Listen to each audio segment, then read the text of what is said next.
Welcome to the Zachrilege cast. Happy 2022. I haven't recorded an episode in like a month, so I had the idea that while my wife was doing her workout that I would just sneak one in. And I'm used to doing my shows at night, so I have totally not figured out the lighting in here, not at fucking all. And when it's still kind of light, there's, the window behind me. There's the light overhead that's super bright, but if I turn it off, let me hit the button here just to show you. For the audio people are going to love this. It's kind of like either it's super bright or not. Let me see if let me do this. So I have like a little, no, that's good. That's real good. Nothing works. We're going to turn it off. We'll turn on the bright light. Fuck it. We'll go bright light. Anyway, so I want to thank every guest who I had on last year. Kind of top heavy. Ended up like not really having introducing Comcast. No idea why there's audio all of a sudden. My computer. Ooh, I can hit the off. There we go. That's what you get when you're sharing a conservative-leaning newspaper. Well, actually, any major media outlet, you're going to get some kind of audio or video pop-up. Consent 2022. No one's really a fan. At least anyone who's got any dollars on the line here. So thank you to David Fitzgerald. He was my last official guest of the year. I should actually start reaching out to people, but I wanted to post something. So what I'm going to do is the lazy, hey, here's all the guests I had last year. Plus I'm going to do one article first. So this is from the New York Post, which is, of course, in the pocket of big, not truth. Truth is okay. Just not something you should do on a regular basis. So this article is called "The Stars Who Got Canceled in 2021." And I think it'd be a really boring YouTube algorithm butt-kissing thing to do is to talk about cancel culture, because everybody talks about it and no one really defines what it is. Like CRT or, many subjects that have become big in 2021. So I just thought, why not go through these people and see just the wide range of cancellations? Like people who you hear about and you go, oh yeah, that person really should like live in a hole for the rest of their lives. Or to someone who's like, oh yeah, this person had a bad 30 seconds and made one dumb decision that somehow is exactly the same. So, of course, we're showing Chrissy Teigen and Dr. Seuss, who are equally guilty. Look at that. See the pop-up? Isn't that beautiful? So let me see if it's all on here. So Matt Damon, first person on here. So Matt Damon showed up because, Dave Chappelle. I should have done content warning before I showed him. Much like when Hassan Abi shows Ted Cruz. Please warn people in advance.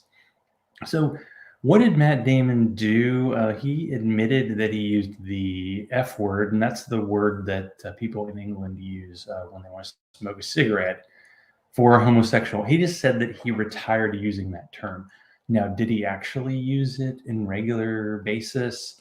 Was it something he used growing up as a kid? We're real easily influenced when it comes to those kind of things. Or is it something that he said as recently as, 10 minutes ago before he recorded that really bad cryptocurrency commercial that's all over the place these days?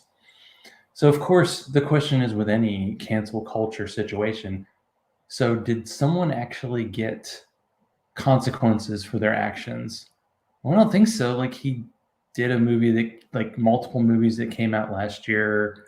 I don't think I've heard of anything regarding any of his career being hurt at all. So I think, White Girl Summer or White Boy Summer is about to happen for one Matt Damon.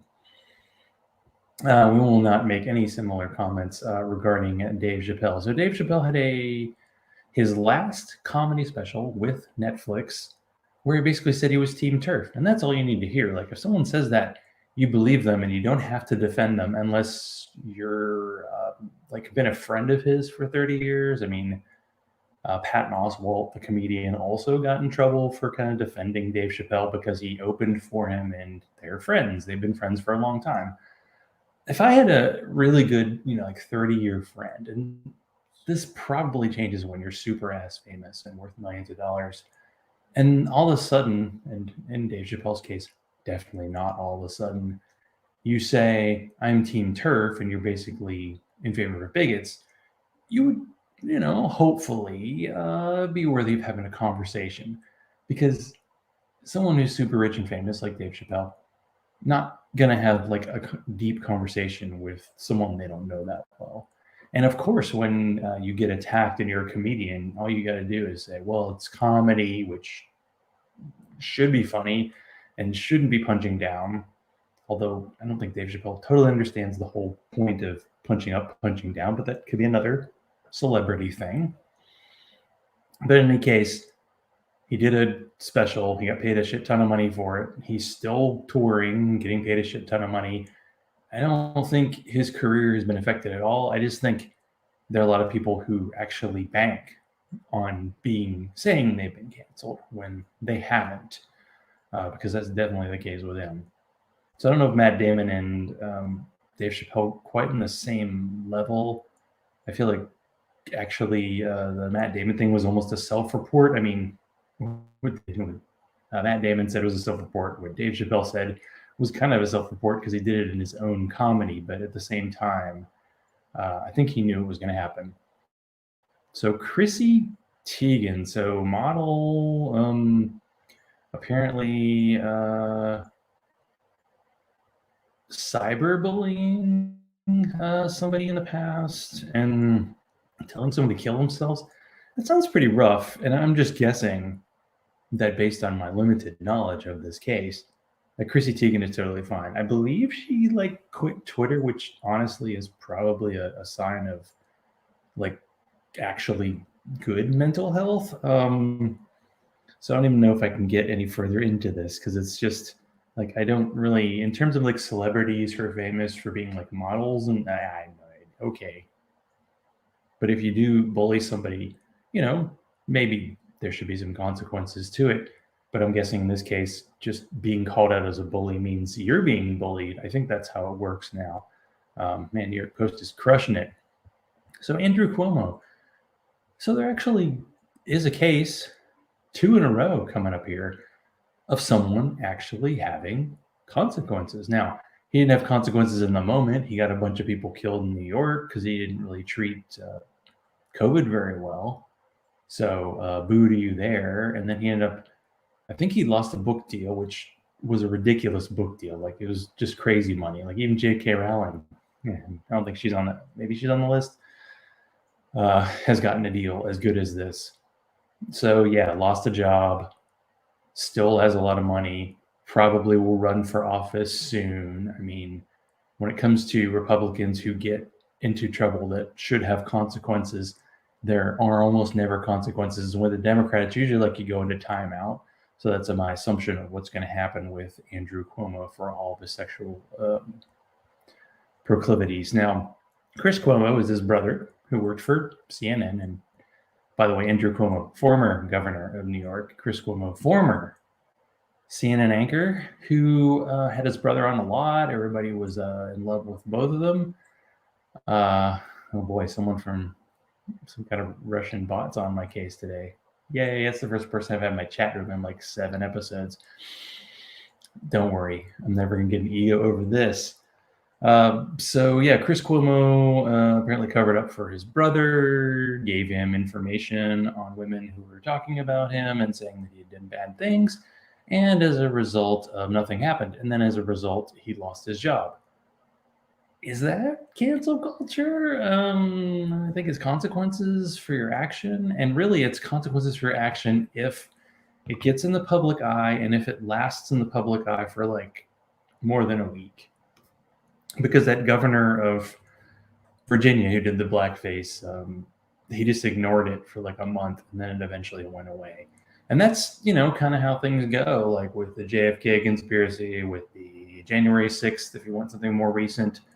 Eventually, we're just going to stop giving a shit. Sort of COVID, too. We stopped caring about whether people lived or died, and we just want to go get a sandwich and go to a football game and I don't know, go get a massage. Like people are gonna die. It's okay. So Chris Cuomo got the boot for covering up for his brother, and then a bunch of like content creators actually said, "Yeah, I would break the law to defend my brother." It's like, people that we should probably keep a closer eye on for the future. Dr. Seuss. Now, my God, I mean, Dr. Seuss, like that's like that picture. It's like, who is this? I've never heard of this person. It's funny because when you're like a children's author and you know his books and you're like familiar, if you see one, you'll know it. You don't know what the guy who wrote it looks like. You have no clue whatsoever. No idea about his own like personal proclivities. So it was a dumb controversy. So clearly that's when the Republicans jumped all over it and the reactionary types that 6 of his books were basically just voluntarily not published anymore, and not including his more popular stuff. But he, he wrote about stuff in the, the 40s through the 60s. So you know what? People tend to be a little racist and sexist in that time. Man, I got like 2 randos in the chat room. Hi, randos. This is what happens when you record at like 5:45 on a Wednesday. Is it a Wednesday? I don't even know. Days don't matter anymore. In any case, 6 of his books aren't being published anymore. The people who are publishing the books are still making a shit ton of money. They're going to be okay. Dr. Seuss's books will exist forever. And you know what? I think it's a good sign when someone has content that is controversial and will cause harm and pain. People don't seem to care about that much anymore. It depends. Actually saying, you know what, this content came out, it's not good anymore, let's get rid of it. So a voluntary cancellation, does that count? Now, Armie Hammer, honestly, I don't, attractive guy, but do I know who he is? No idea. So apparently a movie star accused of violently raping an ex-girlfriend. So a guy who says the F word and then someone who's accused of raping someone on the same level, according to this article. At least it's all under cancel culture. So this is of course, allegation of sexual assault. As a result, this guy has lost movie roles, or I think he may have dropped out. So, he didn't get kicked out of a movie. He actually dropped out itself. That's something that would be interesting to see with cancel culture. Like, are you canceling yourself, like this guy dropping out of a movie, or are you actually getting like fired for it and you can't get work as a result of it? And are these consequences that are happening because of something you've done, or these consequences are happening because of something that people think is bad and you don't? I would think when it comes to sexual assault, people could agree, except for people who support David Fitzgerald still. That really aged well, guys. Good call. Yeah, I think we can pretty much universally agree. Maybe this guy shouldn't be in movies, maybe for the rest of his life. And if he's such a big star, he's probably got enough money saved up. Mike Richards, what a lovely time Jeopardy had. So Jeopardy, when Alex Trebek died, they were looking for a new host. And they ended up deciding that the person who was best for the job was a guy who was like an executive producer already. But as soon as he got that job, people started talking about how he made sexist comments. I feel like it was a little more harsh than that. I don't think he just said sexist things. That always comes up as like he said, she said type situation. It seems like it was a little bit more intense. But in any case, the guy got the big gig, and then he ended up losing it. And then in replacements, the actress who was on, what was that show? That show about nerds. It was really dumb and had a laugh track. She was like an anti-vaxxer, and of course, Aaron Rodgers was another person who was going to be a host. He was a guest host, and he seems a little questionable himself. Hasn't been canceled though, because he's still playing football. So, yay him. And then someone who I'd never heard of before, DaBaby. And DaBaby made homophobic rants. When you make homophobic rants, This can help your career sometimes, especially if you're on the right wing side of things.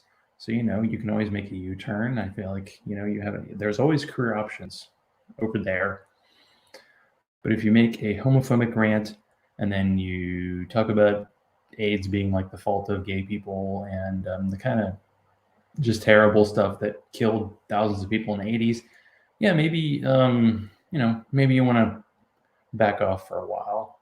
It does seem like an apology was made, but it was like, I have to make an apology. And clearly the people who were apologized to were like, I don't think so. Which, you know what? That does happen a lot with like the trans community. And I understand why people are like on the fence. Like, so you have trans people who just want to exist. And then you have people who basically say they shouldn't exist. And you're like trying to decide who's right. Tough one, right? Just substitute trans for atheist and you should, pretty quickly decide which side you are on things. And then I think this is the last one, Demi Lovato. So this is another person I've barely ever heard of. So came in as non-binary. Congrats to that. Got backlash when they, use the right pronouns, people, blasted a frozen yogurt shop for having sugar-free products. So this is somebody who fought with, I'm guessing, eating disorder, weight issues, and I guess got triggered over sugar-free options. Like, I don't know, would you get triggered by sugar-free options or the fact that they didn't have sugar-free options? Like when I saw this, I was just like, okay, first of all, this doesn't fit with anything else that you showed. And second of all, okay, that sounds dumb, but I don't care. And ultimately, it doesn't hurt anybody except the person who did it. It's like just such a weird celebrity culture in general is just such a strange thing. And the fact that we give so much attention to it, just, it's a boring rant, but it's a standard rant. I think my cat's meowing outside, so that's fun. So let me stop sharing this. I actually haven't done that before. It's actually nicer now in the dark. Let me see. I'm going to do a light check again. Sorry for the audio people. That's most of you. It's just dead. I've been trying to get a good audio setup and a video setup, and it's just not going to happen.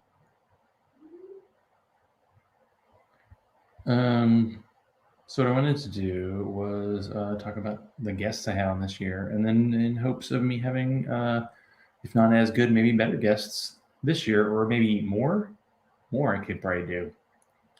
Because I had like 30 episodes this year, and I think I probably did like 20 free guests because I ended up just repeating. So I started last year interviewing Mandisa Thomas. I've had her on 2 or 3 times. I probably should have her on again. There's a new Black Non-Believers podcast, YouTube show coming up. And when I talked to her, I think both times it's been like, people from the Black Non-Believers, they should be, they should be on like she should have her own show. She shouldn't be on other people's shows. She should create her own content. But she does so much work that I believe it's someone from the Black Non-Believers who's doing it.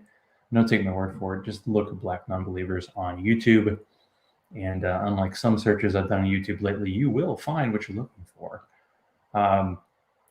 Jeannie and Deborah returned. Love you, miss you. R.I.P. to Monkey.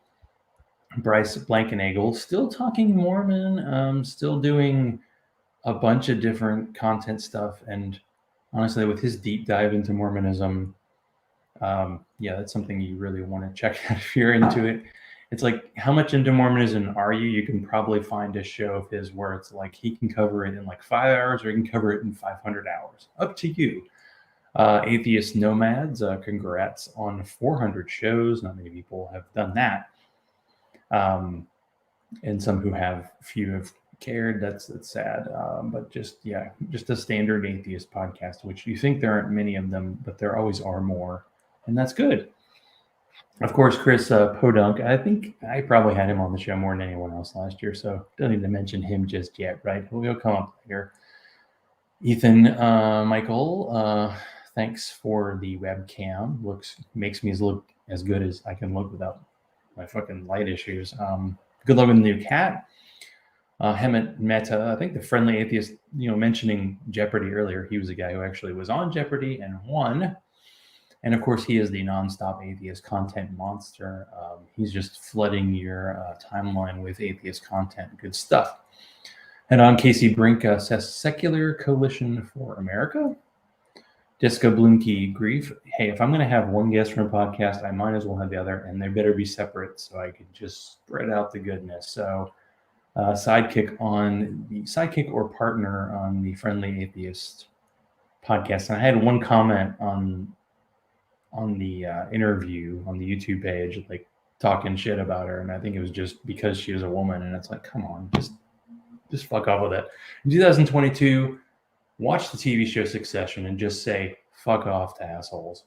I'm getting more and more into that. Like I used to, let's have a debate or let's have a battle of ideas, and fuck that. Ideas are nothing compared to like just your own mental sanity. So there you go. Trevor Pullman of Believe It or Not and a cat person. So of course on my good side. Neil the 604 atheist. If I'm going to get high with an atheist, he's the one because I think he has all the expert. Allison Gill of American Atheists still getting their email, so they're still crushing it. So I had episode 250 last year. I called it Pope Dawkins. It's just amazing. Like when someone has been like a well-known person in the atheist community and they consistently shit on trans people as much as Richard Dawkins does, and people still defend him and still take his non-scientific points about trans people, and just an issue that he should just shut the fuck up about. That's it. Bigots, fuck off. Did I say that already? Probably needs it more. So Sarah Ray, I had Sarah on the show last year, and she was instrumental in the Polk County Atheists, which was like one of the best known atheist groups, I think, in the country. She has since moved to Denver, okay with the recent fires that happened there. But yeah, the Denver atheist community is about to, in any case, godless heathens, more Atlanta people I never see in person. And sadly, I mean, these are like fellow atheists who live in Atlanta, also drink beer, just due to COVID and other bullshit. Never get to see them, which is sad. Had Chris on again. What is that all about? Man, when I get lazy, I just bring this dude on and we drink beer, and it works. So Robert Stanley, Right to Reason. I think that's a show you should check out, but for some people, you will have a limited tolerance for it because he does have a lot of people with bad opinions and then bad opinions who don't really have a good reason to have them, it seems. You're going to have the Christian apologists. They're going to exist till the end of time. But then it's like people with bad opinions about like the anti-CRT, anti-woke types. He likes them, or at least likes to talk to them, and makes for interesting content at time, but two people yelling at each other gets tiring after a while. Brent Lee of Apologetics back on the show. Nice to see him. So an episode that referred to space dicks. Of course, I'm in favor of that. So I snuck on. I've been like co-hosting with Chris on his Podunk show, but I started like co-posting his stuff as my podcast, and I just, after a while, I was having issues with YouTube, like getting it to work. And then also I was like, do I really want to post this as a podcast when he does his own podcast? Just go to his feed. In any case, Candace Gorham, she had a book about atheists and dealing with grief, and she dealt with her own grief in the book. This is before the book came out. It came out last October. You should check it out. We all deal with grief. We're all going to deal with a lot more grief this year because people don't care if people get sick and die. So check it out. I know, kind of negative, but it's a necessary thing. Like, we have to figure out how to cope with things. 2. Another culture war episode where I had Chris on. I had Reggie Beloved. I had him on twice. I had him on once talking about Haiti. This was after Haiti had gone through, it was like an earthquake, their president had been assassinated. It was just a total fuckfest, what happened to Haiti. And he tried to raise money for them.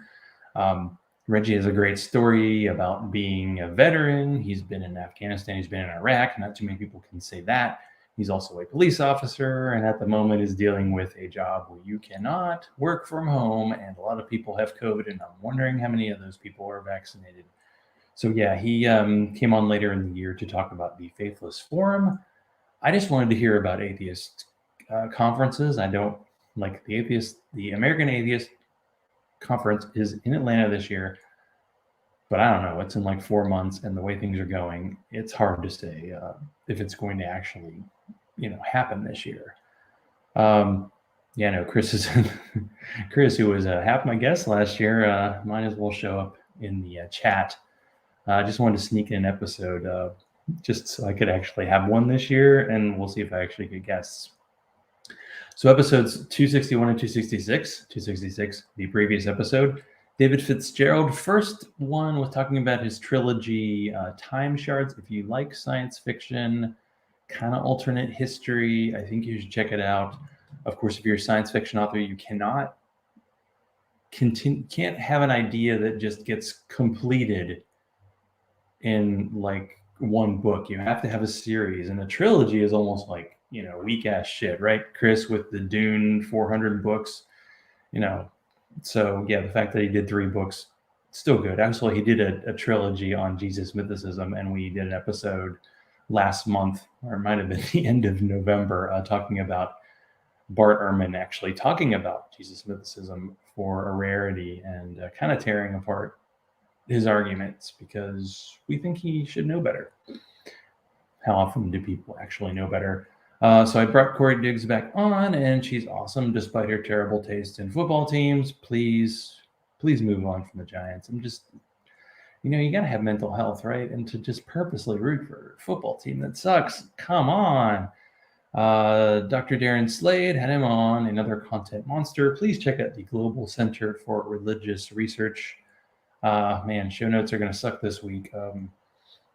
I think I talked about stouts with Chris, and I think there might be 1 or 2 left in the world that we haven't tried.